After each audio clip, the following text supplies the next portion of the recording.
Hey now, I'm the Rob from 106.1 KISS FM. Welcome to the Enhancement Talent. Of course, I'm here alongside my broadcast partner. Hey, it's Eric Cornish from 99.5 WKDQ, and we've got a fun topic today. I'm very excited about this. Sometimes when we've got the rest of the wrestling news covered, we like to just kind of throw out topics. And today's topic is going to be interesting WWE merchandise.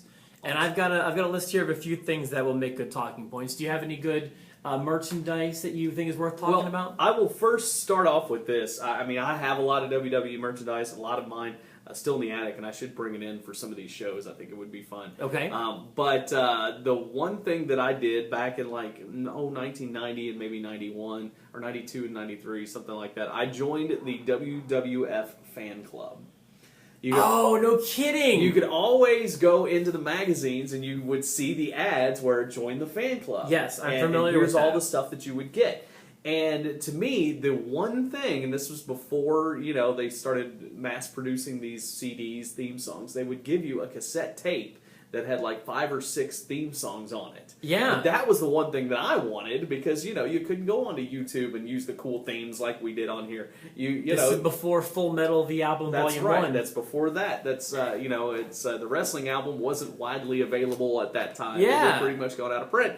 So they would give you, the cassette tape and theme songs. Can you recall any songs on there? I can. On the first one that I got, Bret the Hitman Hart was on there. Good choice. Heart Attack. The Heart Attack, the original one before all the guitar riffs in it. You had the Nasty Boys, which you heard at the beginning of this this show. You had the Texas Tornado. No kidding. Yes, the Texas Tornado. You had, let's see, what else was on there? Oh, the original, no, that might have been the second one. Sexy Boy by Shawn Michaels. With the Sherry version. With Sherry. And then, so on another one, there was Doink the Clown, I think. These are great themes. And you even had a special one that wasn't a theme song, but it was the Lex Luger, Lex Express, I'll Be Your Hero. I Will Be Your Hero. Was on there. I remember that. And we might have to use that for a future episode as well. So those were cool Did that have fold out liner notes? Absolutely not. No, it was just a cassette tape. It didn't even have a case to it. It would just put the tape in there. They would just put the tape in there, and it might have been in a little plastic vinyl, not like the hard plastic, but even like a soft vinyl case. Okay. And so then I'm trying to think what else came in there. There were autographed pictures that the autograph was printed on of different stars like Hogan. I had one that was Hogan, Suburban Commando Hogan, from the movie, and it was signed, printed on there. British Bulldog, I think, the Warlord. So, man, how could you not be a fan? And like a bandana, like a WWF bandana, I believe, came in one of them. But anyway, and you also could get one free ticket to a WWF event if it came to your city. Look at this. That's remarkable. So anyway, that was that's a whole conglomeration of stuff that I had through the fan club. But I wish it was still around. That would be awesome. Okay, do you want to hear some of mine? Yeah, let's hear it. I right. know you got some crazy. I've got a few things here. I've talked about this before. One of my rare items, I have one of those pay-per-view chairs. Cool. That I was very proud of until it broke. A 500-pound man sat on the chair back in Montana. It no longer works, but it's from Unforgiven of 2001. It was the first pay-per-view after September 11th, 2001. And it had those 3 Austin faces on it. I sat on the chair. Right. But it's got the date, and it was in the Pittsburgh Mellon Arena. And so that was a prized item of mine. I have a piece of the WrestleMania 12 ring canvas. Oh, nice. I remember when they were selling that. They sold that. I somehow convinced my mom to buy this for me. I was 12 at the time. I didn't have any of my own money.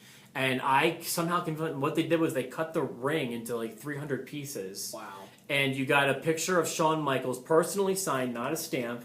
And it was matted on this, a picture of Shawn, and then a little plaque, and then a piece of the WrestleMania 12 ring. That's pretty cool. So I've got a piece of the WrestleMania 12 ring. That's at home in Pennsylvania. And this went to a short little Shawn Michaels section for me because I had kind of an unhealthy obsession with him when I was growing up. I had those heart-shaped rose glasses, if you remember those. Nice. Including the black and red Shawn Michaels shirt. And one poster that is always interesting, I've told this story on the air a few times. The reason this Shawn Michaels poster is special in my childhood is because I was not allowed to hang this poster on my wall. I put it up on my wall. My mom made me take it down because it was, quote, too gay. My mom made me take down a Shawn Michaels poster, and I have to be honest with you, in retrospect, my mom was absolutely right. Oh, wow. I know it came from it was like an official poster, like it came from one of his profile magazines. Nice. And Mom wouldn't let Young the Rob hang that. And to Mom, I say thank you. That's probably... That's funny.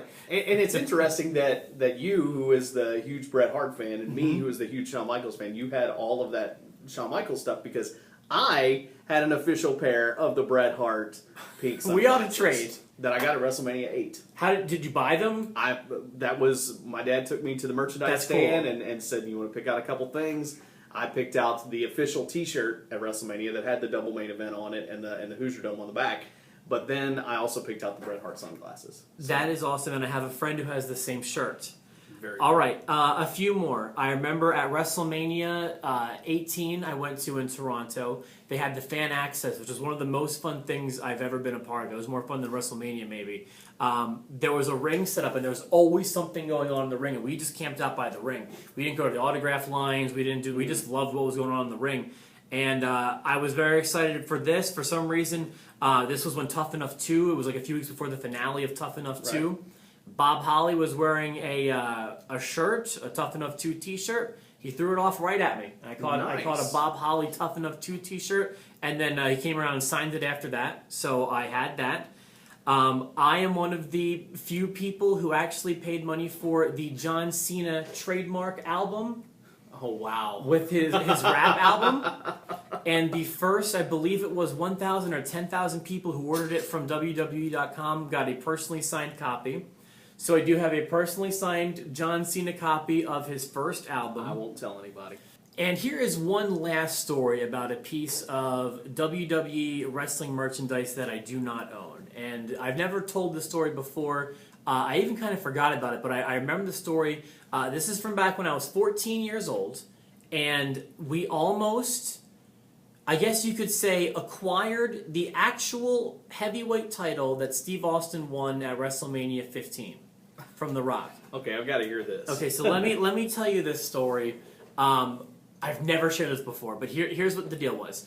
In July of 1999, there was a house show coming to Philadelphia. And before the house show, Steve Austin was going to do batting practice with the Philadelphia Phillies as, PR work or whatever. So we find out about this, and we head down to Philadelphia a little bit early because the show was going to be that night. And it was like probably my second or third house show at the time. We were super excited about it. And we wanted to get in to see, the batting practice or whatever, but we weren't allowed in for that. That was like a closed thing. It wasn't open to the public.